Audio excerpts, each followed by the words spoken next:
पराक्रम चिल्लाते हुए। लेकिन वही विजयनगर राक्षसी तंडी की लड़ाई के बाद में नष्ट कर दिया गया। उन पांचों साम्राज्यों ने मिलकर के नष्ट किया। जो आपस में बिल्कुल सूरों की तरह लड़ रहे थे, उन्होंने एक हिंदू साम्राज्य को नष्ट करने के लिए दोस्ती कर ली। ये है इस्लाम। और जब वो नष्ट कर दिया तो वापिस सूरों की तरह लड़े। बीदर, बरार, अहमदनगर, निजामशाही, ये सभी लोग आपस में बिल्कुल नीचता के साथ लड़े और बाद में कमजोर पड़ गए। कमजोर पड़े हुए आदिलशाही, इन कमजोर पड़े हुए के बाद में जाकर के अकबर से लगा करके औरंगजेब ने सहजता से खत्म कर दिया धीरे धीरे 150 साल में। तो ये इसकी सच्चाई है। लेकिन हमसे लड़ने के लिए सब इकट्ठे हुए। हल्दी घाटी के युद्ध में 14 रूणों ने इतना आतंक मचाया कि मुगलों की सेना पहले घट्टी में भाग खड़ी हुई। और सांगा की लड़ाई में 80 रूणों ने उस खारवा में आतंक मचाया कि बाबर की हिम्मत नहीं हुई कि आगे बढ़े। इतिहास में यही लिखा जा सकता है कि प्रताप भी हार गया और वो भी हार गया, किसकी मर्जी पड़े तो लिख दे। और ये दोनों बातें ये समझा चाहिए कि न तो अकबर कभी आगे बढ़कर के प्रताप के क्षेत्र को पूरा कब्जा कर सका और उसको छोड़ना ही पड़ा 83 की बात, 1583 की बात निकालना आवश्यकता नहीं है छुपाने की। और सांगा के समय तक बाबर कभी राजस्थान में पेड़ नहीं जमा पाया है, भारत के निचले हिस्से पर आ नहीं पाया, दिल्ली से नीचे उतर नहीं पाया। इसका कारण ये था कि उनमें डर था, उस शौर्य, उस पराक्रम का जो वो देख करके आए थे वहां।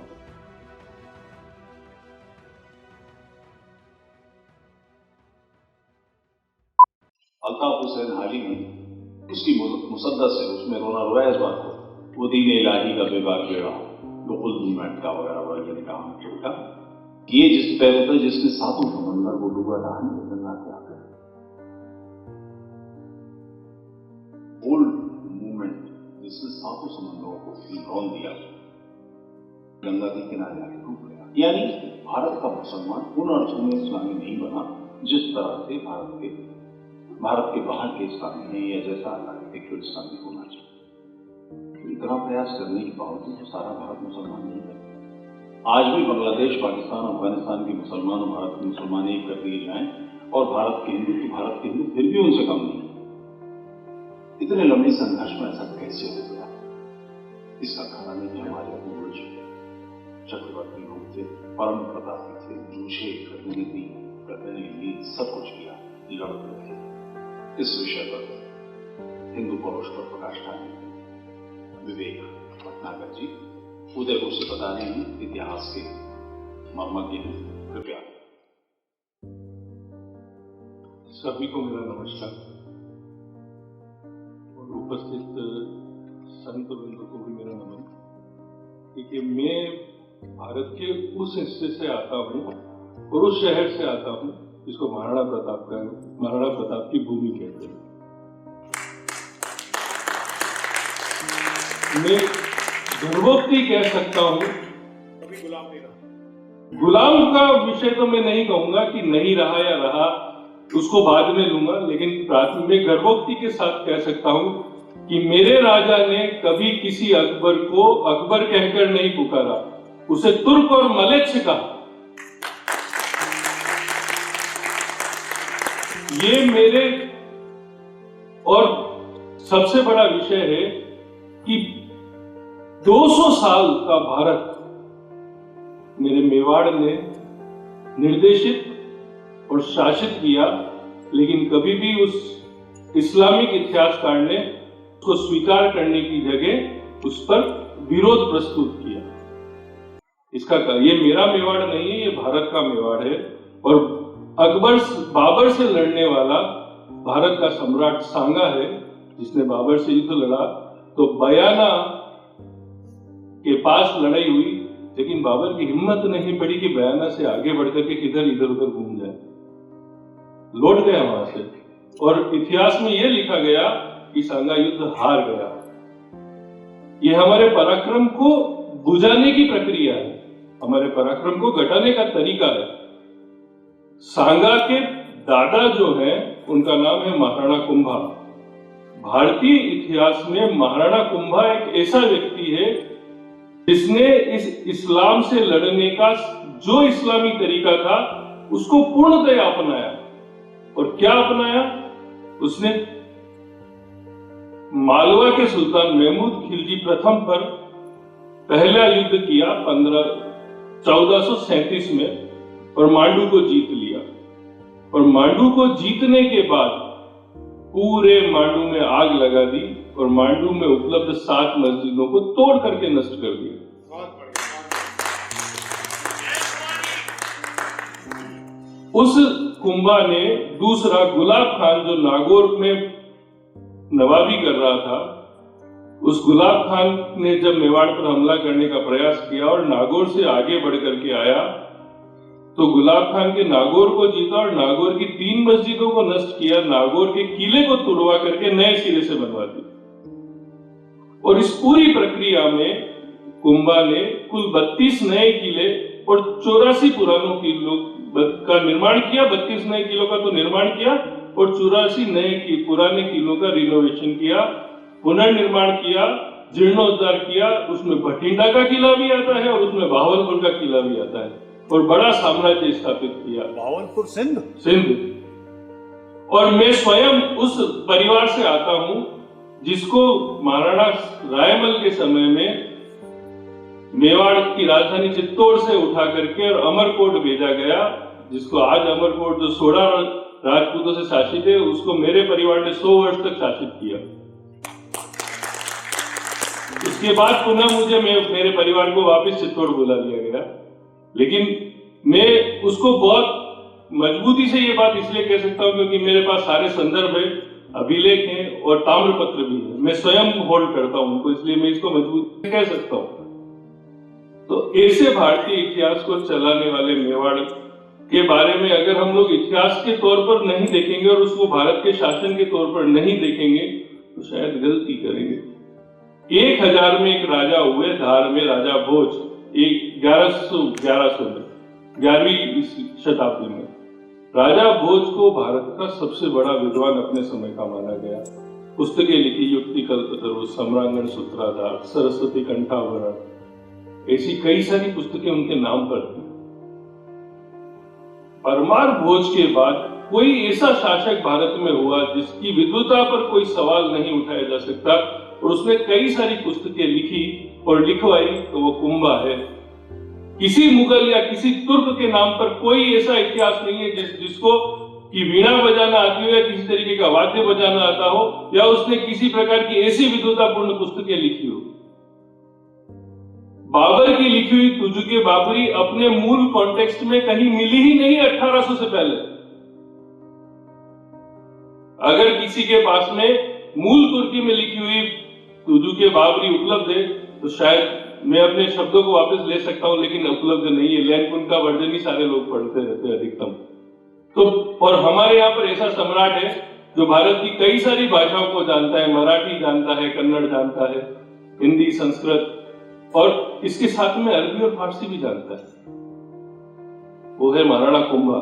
उन्होंने कन्नड़ में एक नाट्य लिखा है, उनकी स्वयं की लिखी हुई पुस्तक है, जो दक्षिण भारतीय भाषा, द्रविड़ भाषा को एक उत्तर भारतीय शासक लिखता है। इस ऐसा पराक्रम, विद्वता के साथ तलवार, 36 युद्ध लड़े, एक युद्ध में पराजित नहीं हुआ। 36 वॉर्स है, 56 का रिकॉर्ड शायद कहां से आपको मिला है मुझे नहीं पता, ऑफिशियल रिकॉर्ड 36 है कि उन्होंने 36 लड़ाइयां लड़ी और एक भी युद्ध वो हारे नहीं। और हमारे यहाँ पर लगातार अंग्रेजों के आने के बाद में एक रिवाज सा बन गया है कि comparative of the Europe to the Indian history, तो उसमें लिख दिया जाता है कि ये भारत का नेपोलियन है, ये भारत का। अरे भाई, नेपोलियन से कई सौ साल पहले कई लोग ऐसे पैदा हो गए, तो नेपोलियन कहीं पर हमारे भारतीय राजाओं से तुलना हो सकती है, भारतीय राजाओं की तुलना तो नेपोलियन से नहीं हो सकती, लेकिन हम ये गलती करते रहे। ऐसे ही मेवाड़ के बारे में कर्नल जेम्स टॉड जो ट्रेवलर लिख रहा था, वो हल्दी घाटी को थर्मोपोली से कंपेयर करके चला गया और हम लोग आज तक बोलते आते रहे कि हल्दी घाटी जो है वो थर्मोपोली ऑफ द इंडिया है। वो गलत बात है, थर्मोपोली का कोई उससे संबंध नहीं है। क्यों? क्योंकि हमारे शासकों ने कभी भी युद्ध में अराजकवादी युद्ध का समर्थन नहीं किया, वो कभी भी राक्षसी प्रवृत्तियों से प्रेरित नहीं थे। उन लोगों ने जब भी युद्ध किया तो अपने नियमबद्ध तरीकों से युद्ध किया। हाँ, वो इन मुगलों की आदतों से और तुर्कों से समझ चुके थे कि ये क्या गलती करते, उसको नियंत्रित करने के लिए उनकी प्रक्रिया में उनको जवाब दे रहे थे, लेकिन कभी भी गलत रास्ता नहीं अपनाया, कोई गलती नहीं करी। जो जबकि थर्मोपोली हो, स्पार्टन्स का युद्ध हो, कोई भी हो, उसमें कहीं पर भी किसी तरीके के नियम, किसी तरीके के जिसको अंग्रेजी में एथिक्स का कहीं फॉलो नहीं होता। और हम लोग एथिक्स डिपेंडेंट लोग हैं, हम लोग उससे बाहर मुश्किल से निकलते हैं। शायद सावरकर जी ने कहा है कि हमें सद्गुण विकृति है। ये सद्गुण विकृति बहुत बाद में आई है, उससे पहले तक बहुत अच्छे से हम लड़े हैं। पृथ्वीराज का विषय जब लिया जाता है 1192 का, उससे पहले क्या एक हिस्टोरिकल नोट में सुना देता हूँ कि मेवाड़ के भारत के इतिहास में 2 ही ऐसे राजा हुए हैं जिनका युद्ध क्षेत्र में राज्याभिषेक हुआ है। एक है राजस्थान में इस क्षेत्र से अलग, और दूसरे दक्षिण भारत में है राजराज प्रथम। दोनों का युद्ध क्षेत्र में कोरोनेशन हुआ है। तो अगर हमारे राजा युद्ध क्षेत्र में अपने पिता की मृत्यु पर युवराज का राज्याभिषेक करने की क्षमता रखते हैं, तो उनके शौर्य में कहीं कमी नहीं, और युद्ध जीतते भी है उसके बाद में। पराक्रम का दूसरा विषय ये था कि 11वीं शताब्दी में जब भोज शक्तिशाली हुए तो भोज ने बड़े आक्रमण किए। तो एक खलीफा के दरबार में एक लेखक है बर्मा की, अल बर्मा की अपने रिकॉर्ड्स पर लिखता है कि भारत के राजपूत जो है अचानक से बगदाद पर रेड कर देते हैं, हमला कर देते हैं, और बगदाद हमेशा बर्बाद हो जाता है। इसलिए इनसे बचने के लिए हम बगदाद का फोर्टिफिकेशन करवा रहे हैं। अगर ये पराक्रम हमने था तो भाव पराजय से आए या विजय से आए ये मेरा विषय नहीं है। हम हारे में उससे में हम तथ्यों को जुटला नहीं सकते, लेकिन हमारा पराक्रम कम नहीं था, इसको हम घटा नहीं सकते। जहां तक शौर्य और पराक्रम की बात है, वो मानसिक स्थिति है, वो शारीरिक स्थिति नहीं है। किसी के बलिष्ठ होने से वो पराक्रमी हो जाए आवश्यक नहीं। ऐसा उदाहरण कई उदाहरण के तौर पर लिया जा सकता है। गुजरात का एक शासक हुआ जिसको महमूद बेगड़ा कहा गया, क्योंकि उसने 2 गढ़ एक साथ एक बार में जीत लिए। उस महमूद बेगड़ा को कुंभा ने 2 बार हराया। तो महमूद बेगड़े के पराक्रम का वर्णन इतिहास में इस तरीके से किया गया है। मैं केपी जायसवाल को कोट करूंगा इसमें लेकर के, और दूसरा आशीर्वादी लालजी श्रीवास्तव को कोट करूंगा। दोनों ने मध्यकालीन भारत के इतिहास में 1000 से 1707 में लिखा है कि महमूद बेगड़ा एक ऐसा व्यक्ति है जो सबसे पहले तो जहरीला है, संख्या उसको नियमित थोड़ा थोड़ा दिया जाता है। तो वो किसी को भी छूता है या किसी भी स्त्री के साथ रहता है तो दूसरी रात सुबह जीवित नहीं देखती। ये उसका पराक्रम है। और दूसरा कि वो इतना ज्यादा खाता है कि रात को जब वो सोता है तो उसके सिरहाने की एक तरफ 5 सेर पका हुआ चावल और दूसरी तरफ 12 दर्जन केले रख दिए जाते हैं। वो जिस करवट से उठता है उस करवट से खाता है, और दोनों ही चीजों को एक साथ खा जाता है उठते ही। क्या ऐसा पराक्रम है? शायद मुझे तो नहीं लगता कि ऐसा इसको बीमारी कहा जा सकता है, पराक्रम नहीं कहा जा सकता, पर ऐसा लिखा गया है। इसी तरीके से महमूद बेगड़ा के बारे में कहा गया है कि वो करीब 6 फुट से ज्यादा लंबा था, और उसकी दाढ़ी जो थी जमीन से नीचे की तरफ दिखती थी आकर के, तो वो अपनी दाढ़ी को अपने पैर के अंगूठे से बांध करके रखता था। ये वर्णन है महमूद बेगड़ा के बारे में इतिहास में पराक्रम का। ये ऐसा पराक्रम है। अकबर के बारे में इतिहास में लिखा गया है, अकबर का अपना लेखक लिखता है कि अबुल फजल अल्लामी की खुद अकबरनामे में लिखता है कि अकबर को बोलने की तहजीब नहीं। वो इस तरीके से नहीं लिखता कि अकबर को बोलने की तहजीब नहीं है, वो अकबर जो गालियां रूटीन में अपने कोर्ट में दे देता है वो लिख देता है।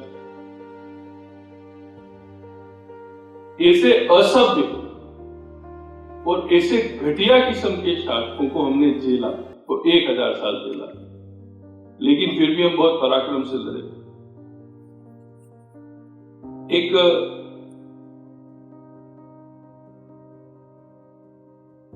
कुतुबी एक लेखक हुए हैं जो मध्यकालीन भारत में कुछ किताबें लिखते हैं। उन्होंने लिखा है कि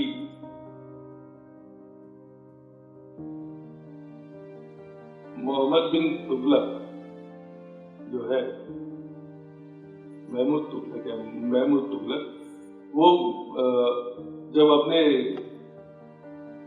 राज्य में विद्रोह होने की परिस्थिति में 1343 ईस्वी में गुजरात की ओर बढ़कर गुजरात से ठट्टा को नियंत्रित करने के लिए जाता है, तो अचानक से ऐसी परिस्थिति उत्पन्न होती है कि वो 6 महीने के लिए आमोद प्रमोद के लिए मेवाड़ में रुक जाता है। मेवाड़ का रिकॉर्ड ये कहता है कि उस वक्त मेवाड़ में महाराणा हमी सिंह शासक है और महाराणा हमी सिंह ने महमूद तुगलक को गिरफ्तार कर लिया और जेल में डाल दिया और 6 महीने के लिए बंद कर दिया। और व्यावहारिक रिकॉर्ड मिलता है, ऑफिशियल रिकॉर्ड मिलता है, सब कुछ मिलता है, लेकिन इतिहास में उसको स्थान नहीं दिया जाता, क्योंकि कहीं हमारा पराक्रम नजर आएगा। और अगर किसी राजा ने किसी दिल्ली के, जिसको सल्तनत का सुल्तान कहा जाता है, उसको गिरफ्तार करके अपने पास रखा, तो क्या शर्तें रखी होगी, ये हमारे लिए सोचने का विषय होगा। एक संधि है, संधि पत्र है जो उदयपुर में आर्काइवल मटेरियल से मिलता है, उपलब्ध है। उस संधि पत्र में लिखा गया है कि महमूद तुगलक से ये बात कही गई कि तू त्रिस्थली को कर मुक्त रखेगा, कभी भी किसी से कर नहीं लेगा, छोड़ूंगा तो। त्रिस्थली का मतलब गया, काशी और हरिद्वार, किसी से कर नहीं लेगा तो छोड़ेंगे। और ये रहा, लंबे समय तक रहा, कर मुक्त रही। उसके बाद में दूसरी बार महाराणा मोकल के समय में भी ऐसा किया गया, जो महाराणा कुंभा के पिता हैं, त्रिस्थली कर मुक्त कराई गई। महाराणा कुंभा ने तो दबाव बना करके और सिकंदर लोधी से त्रिस्थली मुक्त करा दी। ये सारी बात मैं इसलिए कह रहा हूं कि 1000 साल में अभी तक हमने जितना सुना, हम लोग पराजित, हम लोगों का पराक्रम हीन हो गया। न तो हम निर्वीर्य रहे, न पराक्रमहीन रहे। हमने हमारे पढ़ने के तरीकों को बदल दिया, हमने हमारे शौर्य और पराक्रम के हिस्से को छोड़ दिया है। जिनमें ये क्षमता हो कि वो किसी मुसलमान को मुसलमान कहना ही पसंद ना करें, मलेच्छ और तुर्क कहे, उन लोगों की क्षमताओं पर कभी भी हम लोग जो है कोई शंका पैदा नहीं कर सकते कि वो कितने क्षमतावान रहे होंगे, और उनको इनकी कमियों का और इनके तरीकों का कितना अनुभव और जानकारी रही होगी, ये भी हम मना नहीं कर सकते। इससे पीछे चले जाए हम तो 8वीं शताब्दी में मोहम्मद बिन कासिम के हमले के बाद में खलीफा अल वलीद के समय का समय है। उसका सेनापति भारत पर हमला कर रहा है, उसका नाम सलीम है, और वो सिंधु को पार करके पूर्वी हिस्से पर आ गया है और वहां से उज्जैन की तरफ बढ़ रहा है, क्योंकि उज्जैन केंद्र स्थान की तरफ दिखाई देता है। उस उज्जैन की तरफ बढ़ते हुए सलीम की सेना को रोकने के लिए एक समूह बनता है। यहाँ पर प्रतिहारों का उदय हो चुका है, तो प्रतिहार सम्राट भट्ट प्रथम, जो आयु में ज्यादा है, वो लोगों को इकट्ठा करते हैं।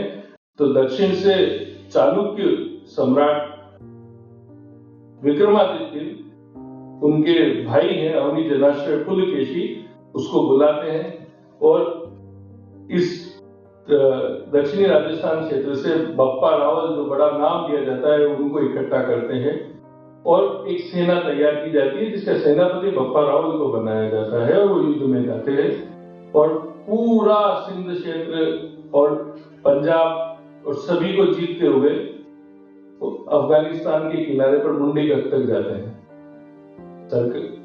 एक देवल का अभिलेख है जो आर्काइव में होना चाहिए दिल्ली में, पर वो पाकिस्तान में चला गया है।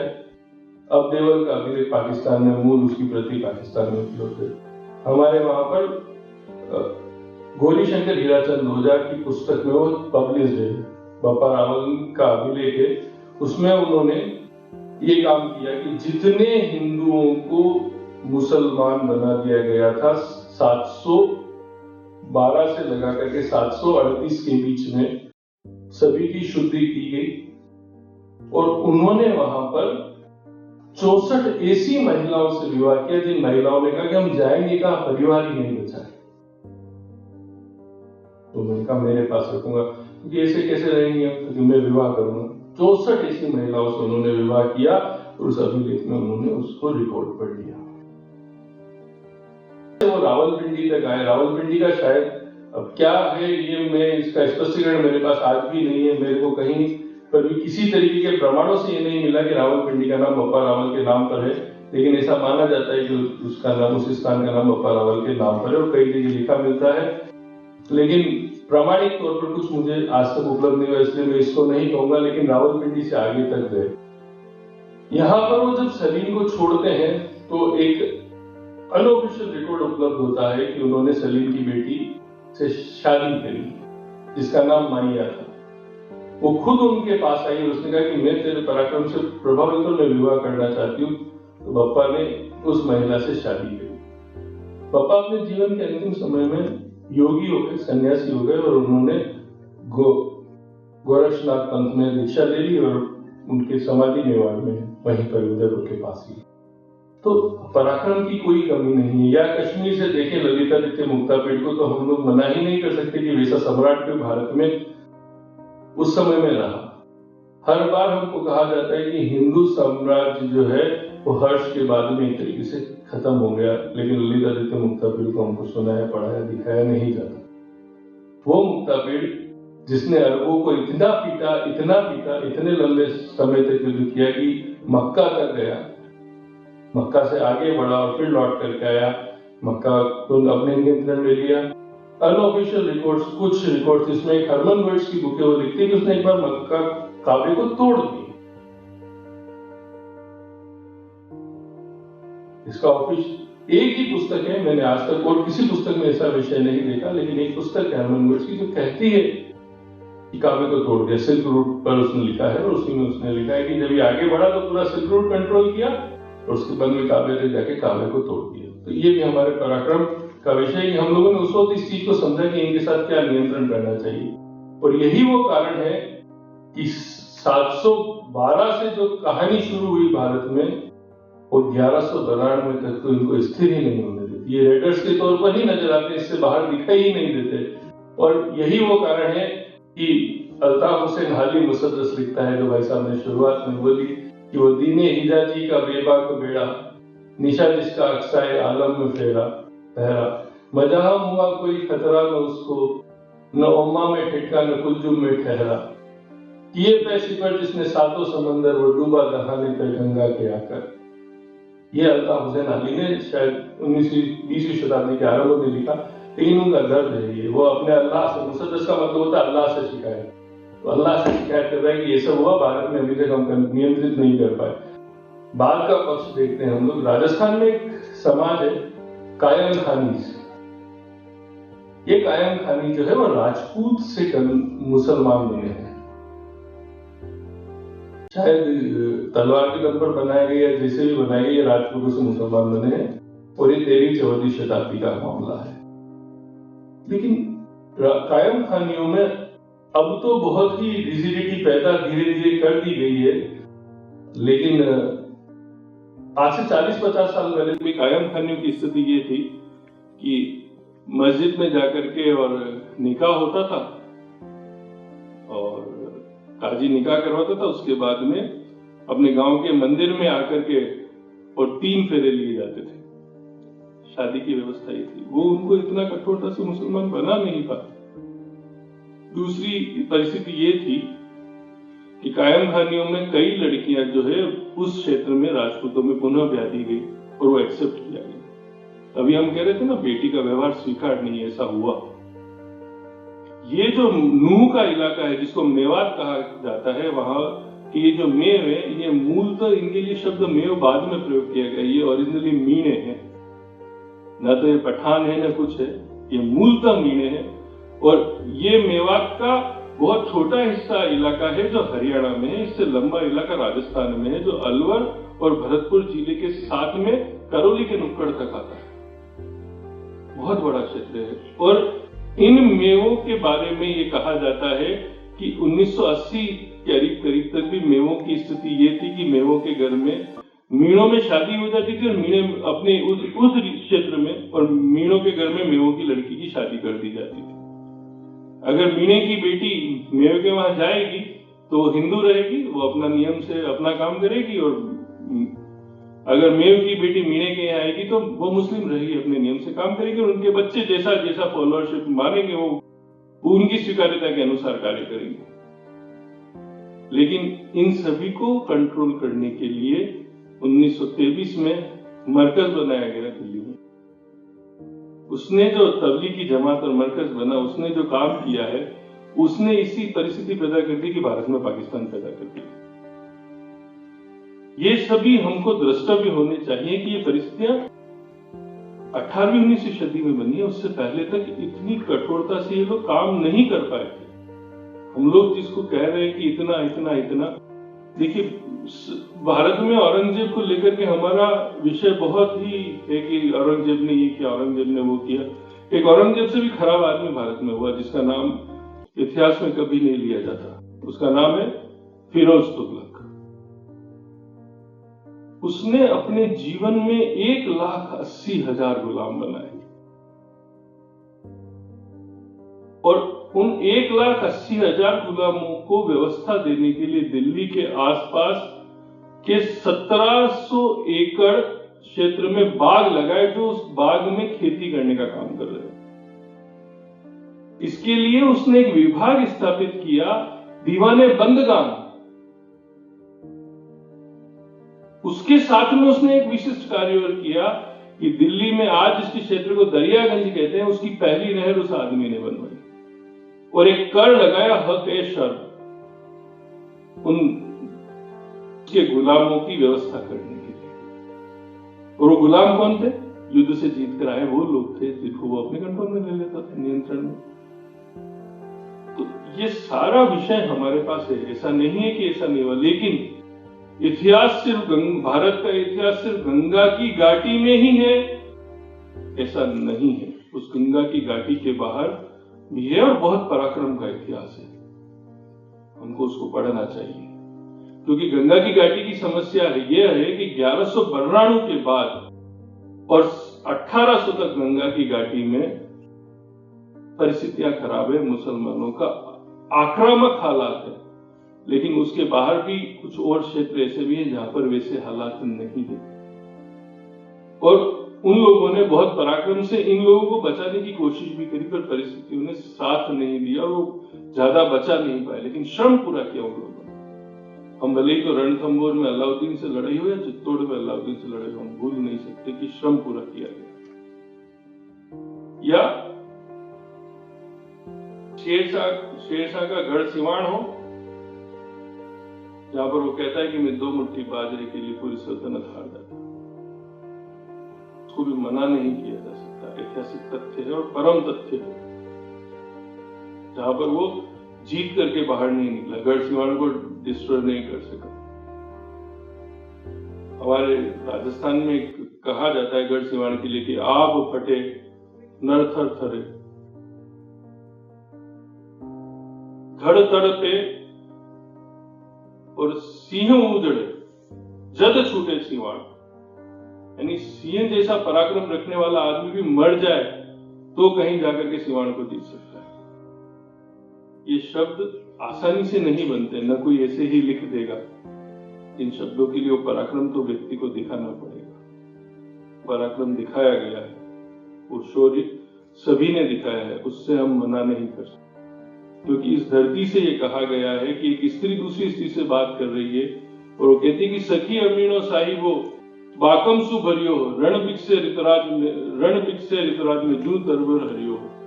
एक स्त्री दूसरी स्त्री से कह रही है कि मेरा पति कैसा है, मेरा पति पराक्रम से भरा पूरा है और जब युद्ध में जाता है तो वैसे ही खिलता है जैसे कि बसंत में पेड़ खिलता है। तो इसको ये लोकलॉर्ड्स में, लोकोक्ति में तभी आ सकते हैं जब ऐसी परिस्थितियां रही हो, ऐसा पराक्रम दिखाया गया हो, ऐसे आ नहीं सकते। ये तथ्य है, ये सत्य है। और ये मेवाड़ से नहीं कहा जाए, दक्षिण में जब हम जाते हैं तो यही चीजें हमको विजयनगर में द्रष्टव्य होती है।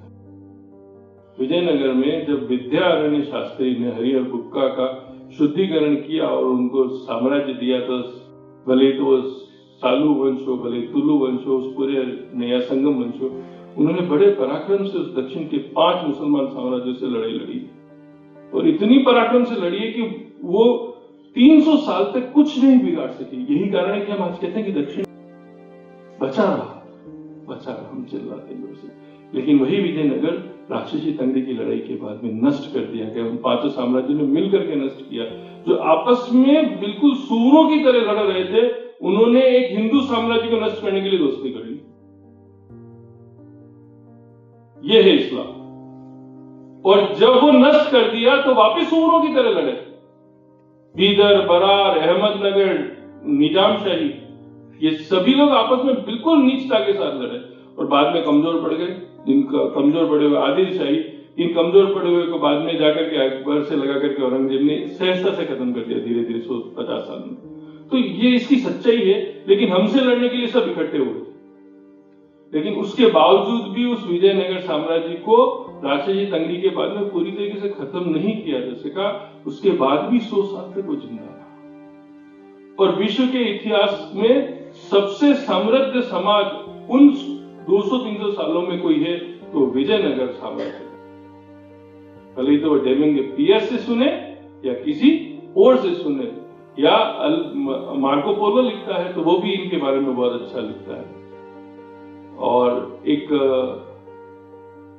और है अरबियन अब्दुल रजाक भी बहुत अच्छे से इस बात को लिखता है। जब वो ये सारी बातें, हमारे शौर्य और हमारे पराक्रम की बातें, उसी साम्राज्य में एक व्यक्ति हुआ जिसके बारे में हम बहुत कहानियां सुनते हैं, की कहानी उनके कोर्ट से आती है ना।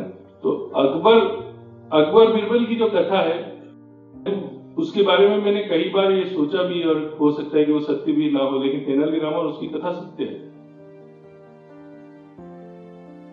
उसी कृष्णदेव राय ने एक पुस्तक लिखी, अवमुक्त माल्य, कन्नड़ भाषा में लिखा गया ग्रंथ है, लेकिन भारतीय प्रशासन क्या होता है उस पर लिखा गया ग्रंथ है। कैसे साम्राज्य का बुनियादी ढांचा तैयार किया जाता है, इंफ्रास्ट्रक्चर, उस पर रचा गया ग्रंथ है। लेकिन हमको ये सुनाया जाता है कि एक मात्र 5 साल शासन करने वाला एक आदमी, शेरशाह सूरी जो है, वो भारत में एक बड़ी सारी सड़क बना देता है। 5 साल में कोई आदमी जीटी रोड, जिसको आज जीटी रोड कहते हैं, बना सकता है? संभव ही नहीं। 5 साल का शासन क्या बना दिया और क्या कर दिया। 10 साल से मोदी जी है, पूरा नहीं कर पा रहे सड़कों का काम, इतना श्रम से लगे हुए, इतने साधनों से लगे हुए, वो नहीं होता है। लेकिन उसके लिए कहा जाता है कि उसी ने बनी, जबकि उसका कोई उससे लेना देना नहीं। आर्कियोलॉजिकल एविडेंस उसको सपोर्ट नहीं कर रहा है, सारा का सारा लेना देना मौर्यों से है उसका।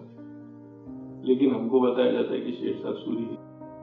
तो ये सारी की सारी समस्याएं जो है भारतीय इतिहास में हमारे पराक्रम को लेकर के अध्ययन करने का तरीका जो है वो इस्लामिक रिकॉर्ड से लिया जाता है। और हमको ये कहा जाता है कि आपका रिकॉर्ड सही नहीं है, झूठा है। क्यों? क्योंकि आपने अपने पक्ष में लिखा होगा, तो मुसलमानों ने भी तो अपने पक्ष में ही लिखा होगा, फिर हम उसको रेफरेंस क्यों माने? हमारा पक्ष का रेफरेंस होना चाहिए। पूरी दुनिया में अकेला भारत ऐसा देश होगा जो खुद के सत्य को सत्य नहीं मानता है, दूसरे के सत्य को सत्य मानता है। और ये बहुत बड़ी समस्या है, इससे बचकर निकलने की आवश्यकता है। ग्रंथों का सही अध्ययन और मूल स्रोतों के अध्ययन की आवश्यकता है। हमारा पराक्रम तो अपनी जगह और है और हमेशा रहेगा। शायद हम कहीं कमजोर होने वाले नहीं, आने वाले समय में भी हम उतने ही मजबूत रहेंगे, क्योंकि हमें क्षमता है कि हम 80 रुंड के साथ लड़ सकते हैं। हल्दी घाटी के युद्ध में 14 रुंडों ने इतना आतंक मचाया कि मुगलों की सेना पहले ही धक्के में भाग खड़ी हुई। और सांगा की लड़ाई में 80 रुंडों ने उस खानवा में आतंक मचाया कि बाबर की हिम्मत नहीं हुई कि आगे बढ़े। इतिहास में यही लिखा जा सकता है कि प्रताप भी हार गया और वो भी हार गया, किसकी मर्जी पड़े तो लिख दे। पर ये दोनों बातें ये समझाती है कि न तो अकबर कभी आगे बढ़कर के प्रताप के क्षेत्र को पूरा कब्जा कर सका और उसको छोड़ना ही पड़ा 83 के बाद, 1583 के बाद नहीं आना, आवश्यकता नहीं रही उसको आने की। और सांगा के समय तक बाबर कभी राजस्थान में पैर नहीं जमा पाया, भारत के निचले हिस्से पर आ नहीं पाया, दिल्ली से नीचे उतर नहीं पाया। इसका कारण यही था कि उनमें डर था, उस शौर्य और उस पराक्रम का जो वो देख करके आए थे वहां पर। इस सत्य को मानना पड़ेगा, इससे हम नहीं बच सकते। धन्यवाद।